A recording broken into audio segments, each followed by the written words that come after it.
order. Those who care to, please stand for an opening prayer and pledge allegiance as Cameron do it. Well, let us pray. Dear Heavenly Father, we just thank you for this day and thank you for all you do for us, Lord. We just pray tonight, God, that you would guide and direct us in the business of the city. And just pray, God, for your continued favor upon the work that we do. And be with everyone that's here tonight. Be with them as they go home safely. And be with our business tonight. Thank you for all you do. In Jesus' name, amen. Pledge allegiance to the flag of the United States of America and to the republic for which it stands, one nation, under God, indivisible, with liberty and justice for all.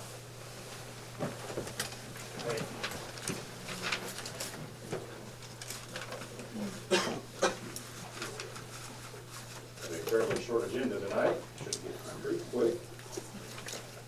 This time I'd like to open up citizen participation. Anyone who would wish to speak to anything not on the agenda, please step to the podium, state your name and address, and we'll have 5 minutes. Anyone wishing to speak to anything not on the agenda? Seeing none, citizen participation is closed. We all need a motion and a second for approval of the consent agenda. Motion. Second.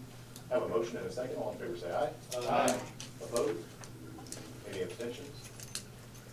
Motion carries 8-0 on the Boards Commission Committee schedule. Note the next city council meeting will be here March 3rd, followed by March 17th. On to old business, I understand that the applicant is requesting bill number 20-05 to be tabled. Ask if there's a motion and a second to do that until March 3rd meeting. Second. Have a motion and a second. All in favor say aye. Aye. Opposed? Any abstentions? Motion carries 8-0. That bill is tabled. Need a motion and a second for the second reading of bill number 20-06.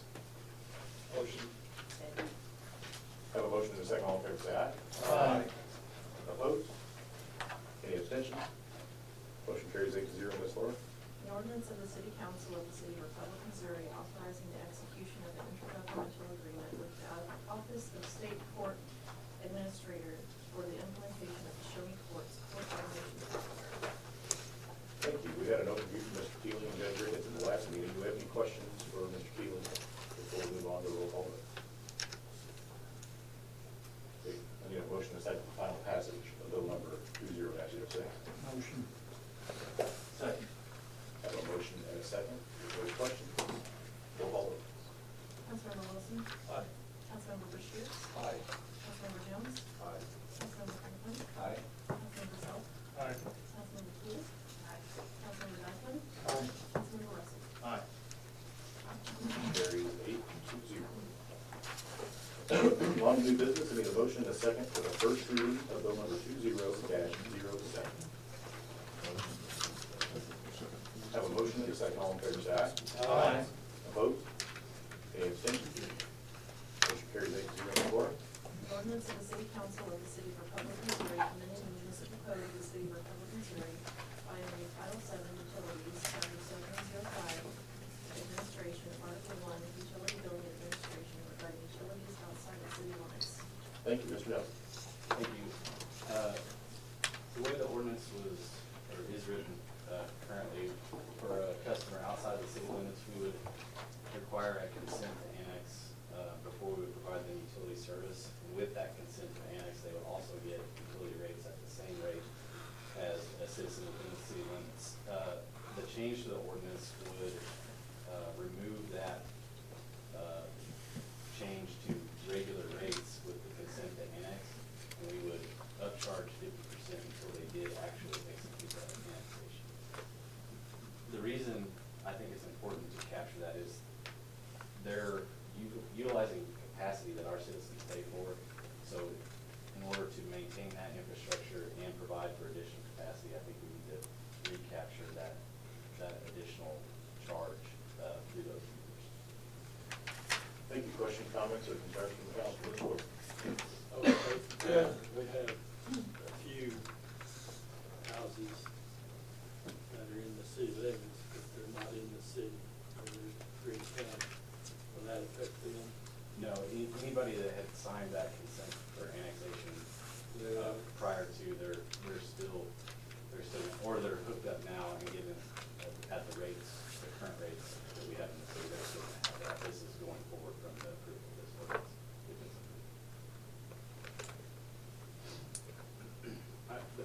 example would be in development, because we're gonna see more and more development further away from the city limits. It's in the city limits, but an example would be Island Green. So we're gonna start to see parcels develop in the county, but desire to have city utilities.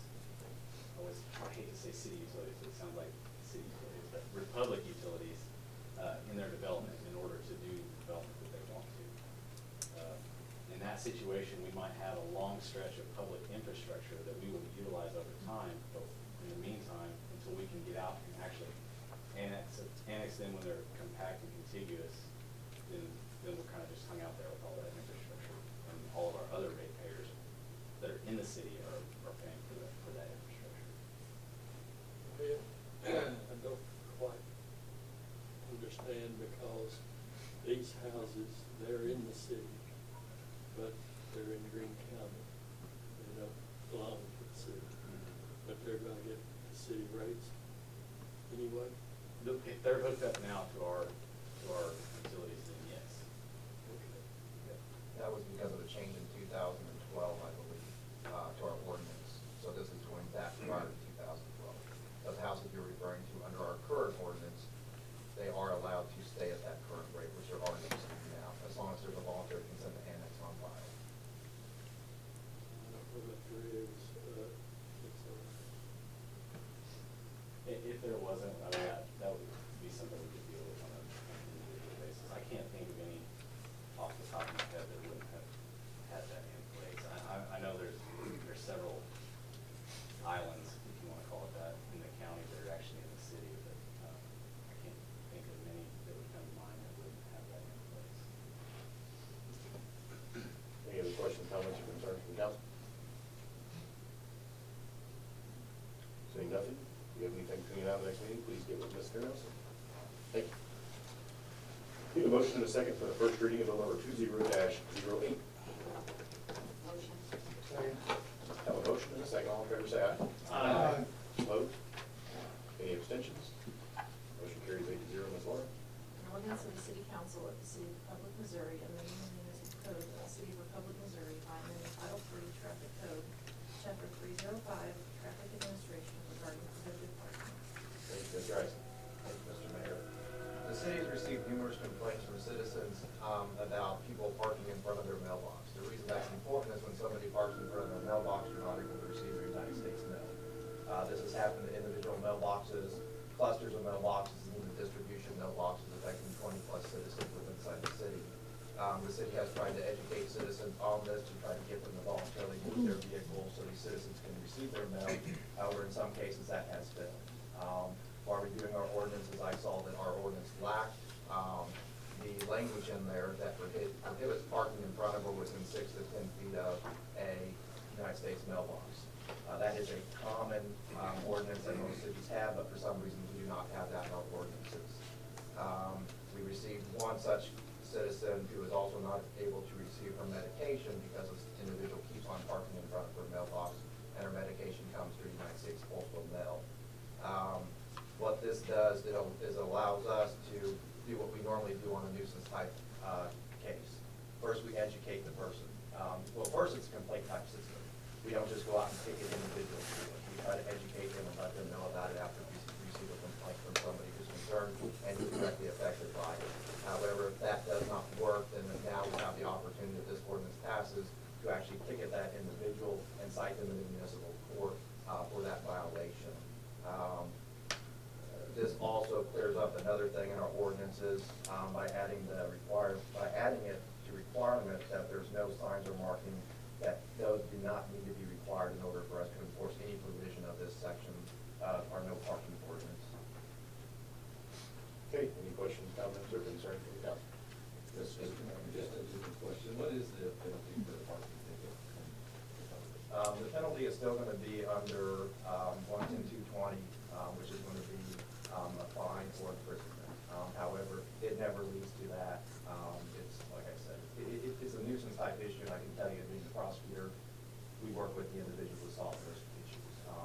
But it can be under the same section as our general penalty provisions. So. Any question, Mr.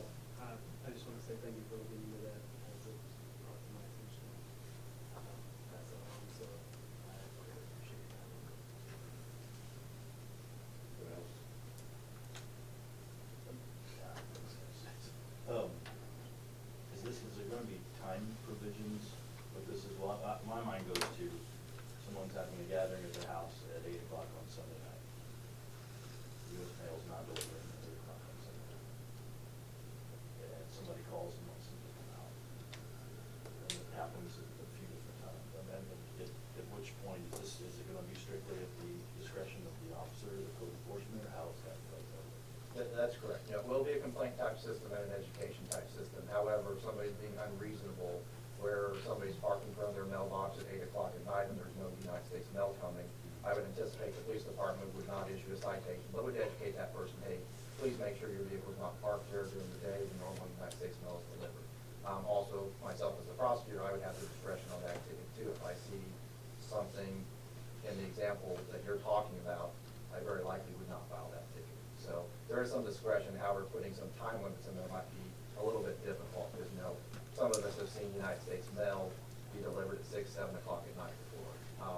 So it'd be difficult to put it in there, but yes, the officer's discretion and my discretion as a prosecutor would also be there still, so. Anything else from council?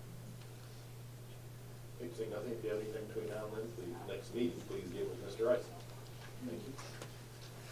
On to resolutions. Resolution number 20-R-05. A resolution of the City Council of the City of Republic, Missouri, approving a preliminary plat for Auburn Hills, a residential subdivision consisting of approximately 35.3 acres located at 2887 East High. Need a motion and a second. Motion.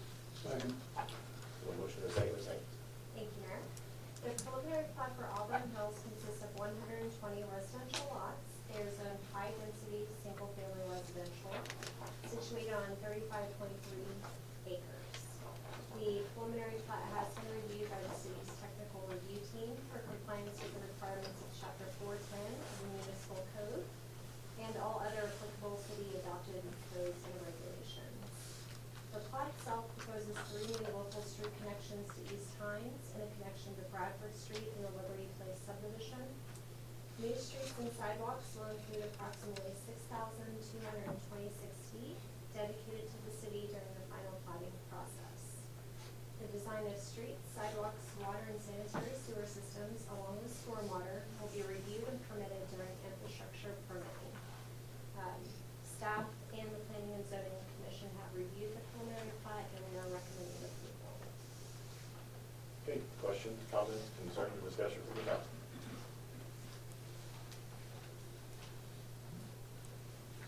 Okay, seeing none, all in favor say aye. Aye. Opposed? Any abstentions? Motion carries 8-0. So is that part of the agenda? On the finance report, Ms. Parks? This is the January finance report.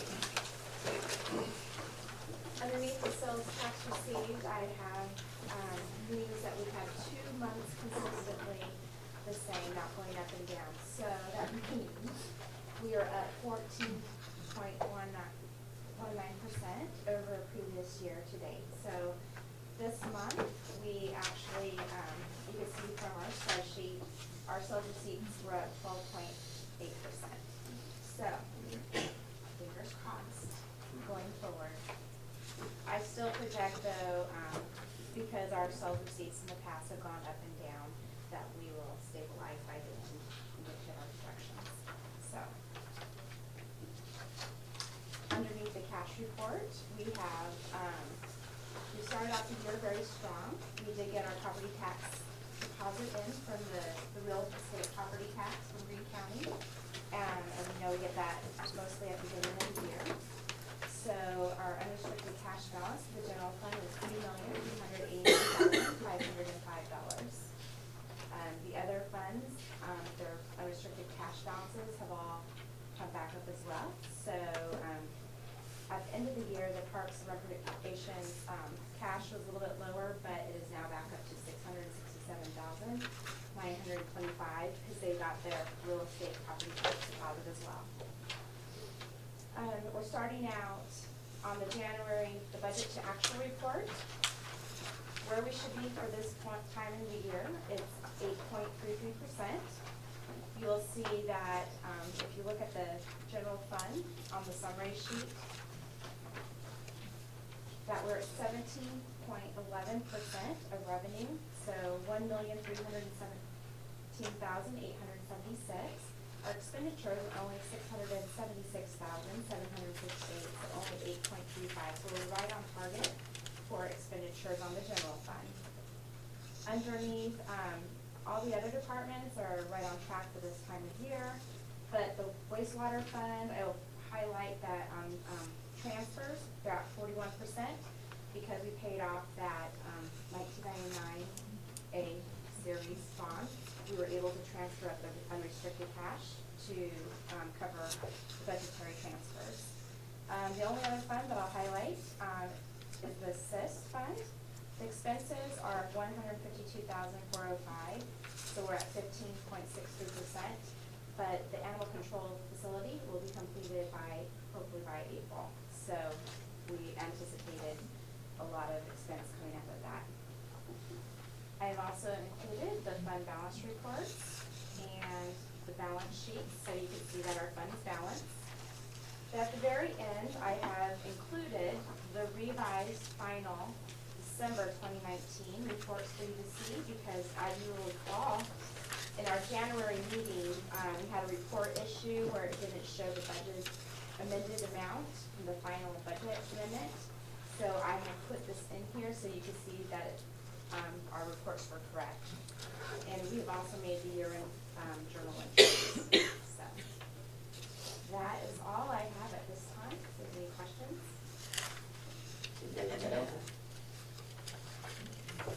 Okay, thank you very much. Moving on to reports from staff, Mr. Cameron. Thank you, Mr. Mayor. I'm going to start tonight and talk about, I just want to thank everyone for the retreat last week. I know it's hard to take out of everyone's schedule to be there, but I appreciate the work of the staff, everyone that is able to attend. I provided a supplement, just some of the corrected pages for the last one that talked about the city funding. We will be bringing the ballot ordinance to the next agenda for our potential ballot in August, and so we'll be bringing that information for consideration in the March meetings. I do appreciate all the work that went into that retreat, and I thank everyone's input. I just thought it was a lot of information. Like I told staff, I think we kind of fed it like a fire hose that day. So some of the things we're talking about doing in the future is actually creating working lunches that are probably a little bit more conducive to everyone's, that kind of we can work these things in and talk about a lot of the things that we talked about that day, kind of continue to build on them and action steps and kind of create priorities from that. So I appreciate everyone providing the priorities that they did. But there's a couple things that just moving forward. I mentioned in the last meeting, we were talking about a development that's taking place in the county and how we're navigating through developments where they're adjacent to the city. So we have development as the community continues to grow outside the city limits or adjacent to the city limits, is finding ways for them to develop, but they're finding that the cost of electrical infrastructure is significantly higher. So we're meeting with Empire Thursday this week, because this is not something that's been brewing for 3 years. This is just something you're seeing applications like, hey, we're confused about where we get our electricity from. Is it from Liberty, or we can get it from the co-op, and they'll install it cheaper, but if you annex us in, then now we go to Liberty. Well, at the same time of that, it's like, so you say, well, hey, you don't have to annex. When we look at our ordinances, so the ordinances in Republic, if you connect to the city and you're contiguous, and if you're touching the city, there's no ordinance that says they have to come into the city. So they can connect to it, but we don't have any teeth to say, you don't, but we issue this consent to annex form. It says, okay, you consent to annex, so we're just gonna annex you. Now they're unknown, like, well, hey, I'm not gonna annex, so I get cheaper electricity installed, but now you're gonna go annex and it's gonna cost me $100,000 more. So we're working to try to resolve that confusion in the message, but one thing that I'm continually learning about how we do this annexation piece is, when someone annexes into the city has to pay 5 years worth of property taxes to the Brookline Fire District. Did you know that? So if we bring it in, we have to pay them for 5 years of the property tax that they're losing from that annexation. So by allowing someone to develop their property in the county and then come in, will cost our citizens more money when we gotta go buy back those property taxes back to the district. So that is gonna be pieces that have to be completely worked out, because, or the developer that wants to choose to do that way, they need to put an escrow account and say, listen, that's for you to pay for when it's time to do that. So, but the way it works is it's extremely complicated. I can understand why the co-op does not want us to annex the property in. You know, obviously, you would understand why Liberty would want us to annex the property in. And so we're gonna try to just continue to work and walk through that, because more and more people, we annexed 85 acres into the city last year. That's not gonna slow down anytime soon, and so we need to get clarity on what that is. But it should not cost our taxpayers, our residents, more money to allow some sort of way to work all through the system to get it done. And so we need to get clarity to that. I just wanna bring that to your attention, because the issue was tabled tonight, because there's no quick answer to finding that solution. We have no franchise agreement with the co-op, so if they're on the co-op, then you have citizens in your community that are not paying a franchise fee like Liberty members are. So all those things are in process, but you know, I just want to bring it to your attention, because I see this becoming a bigger challenge for us, and some rules we're going to have to put into place to say, if you're compact and contiguous to the city, you get our utilities, you're in the city. I think it's the cleanest version that we can do if they're going to have it. So that's why we also have issued this 150%. Okay, but if you're not compact and contiguous, you're going to pay it when you do come in.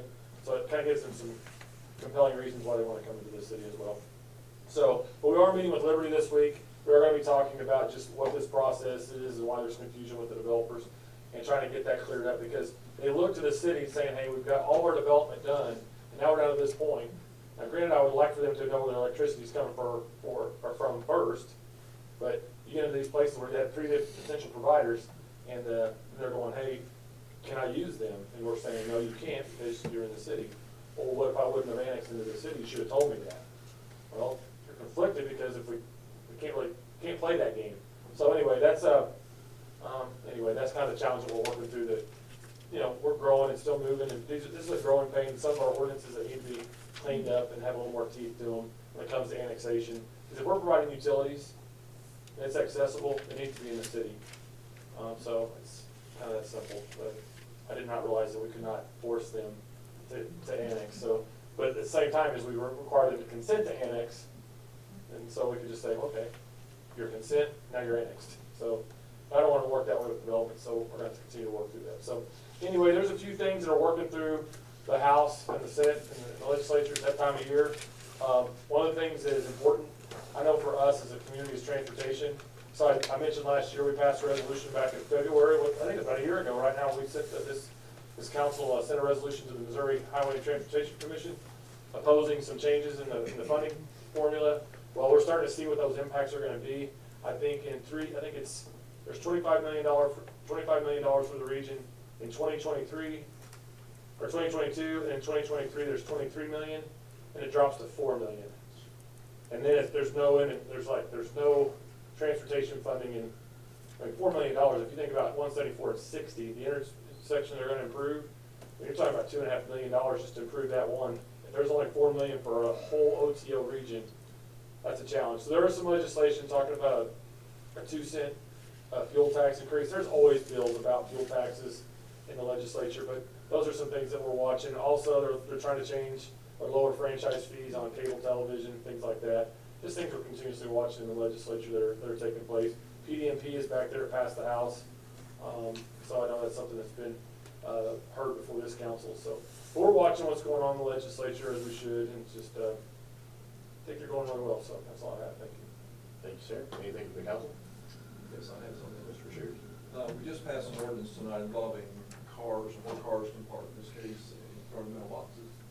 I've had some concerns, complaints over the years, but more recently involving the cars again and where you can park them.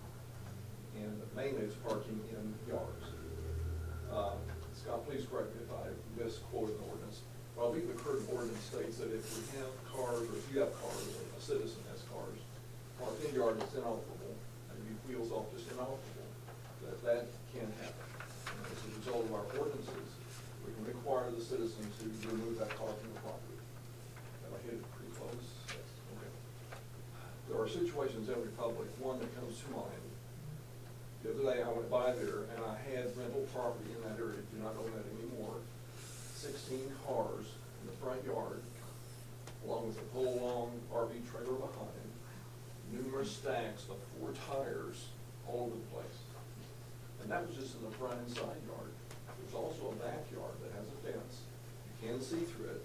It has numerous boats, trucks, tires, all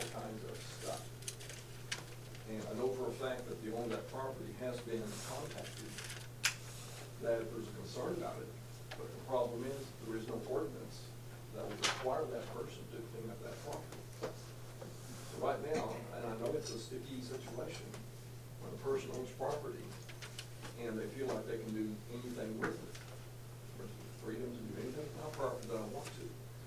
It's similar to freedom of speech, but we know we can't always use freedom of speech. If it's fire in the theater is a problem, we yell that, and there's not. But when someone owns property that way and does it to their property, if it just affected them, fine, no problem. But it doesn't affect just them. It affects everyone that's in that area. It affects people coming into our city, if that's on a main thoroughfare, and they come in and they see that situation in the public. It would affect, I think, people that want to buy property that realize there is no guarantee that the person next door couldn't do that to their property. So to me, that is a concern. Myself and John have, I guess, 3 or 4 more meetings left. But it's a concern that I would hope this council would possibly look into.